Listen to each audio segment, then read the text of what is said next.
Hello everyone आज आम जाना तुमर जो रोचे ओडिया ऑनर्स बा +3 ओडिया ऑनर्स रो जो थिबा 6 सेमेस्टर रे डीएससी 3 रो सिलेबस सब कौन कौन रही कौन सब पढ़ो 4टा यूनिट बा 5टा यूनिट तुम सब कौन विषय सब दी जाए पढ़ा हम ताको आम आज जानी रखा तेबे तेबे डीएससी 3 रो प्रथम शीर्षक होची ओडिया पद्य साहित्य प्रथम यूनिट रे तमनकर पद्य रही यथा जगन्नाथ जनाना कविसूर्य बलदेव रथंकर आकाश प्रति मधुसूदन रावकर यात्रा संगीत वैकुंठनाथ पट्टनायकंकर मौसुमी होची राधामोहन गणनायकर ए चारि जनकर कविता को तमनको पढ़िबा को पड़िबो एवं ए चारि जनक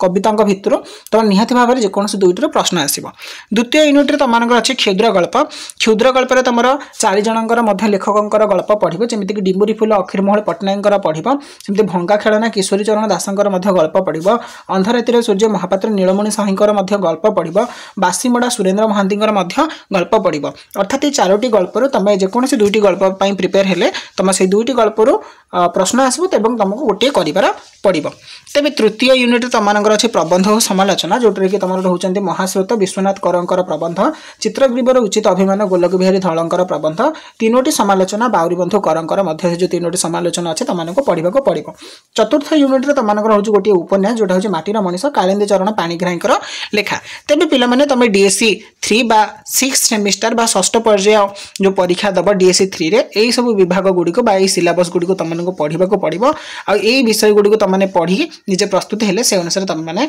कोन करियो ना प्रश्न गुडी कर उत्तर देबो। तेबे एई सब प्रश्न बा लॉन्ग क्वेश्चन बा शॉर्ट क्वेश्चन धीरे धीरे हमर चैनल रे अपलोड हबो तेनु करी बजाय रही थांतो जदि चैनल को सब्सक्राइब करिना सब्सक्राइब कर दियो एवं जदि वीडियो भल लागिला वीडियो को लाइक कर दबो सांग मानक सहित जेते परछ सेते मध्ये शेयर कर दबो एवं जमार भी न होली चैनल को सब्सक्राइब कर रखि देथिबो। देखा बा आगुटे नुवा वीडियो रे से पर्यंत विदाय दियंतु रहिली। जय जगन्नाथ वंदे उत्कल जननी।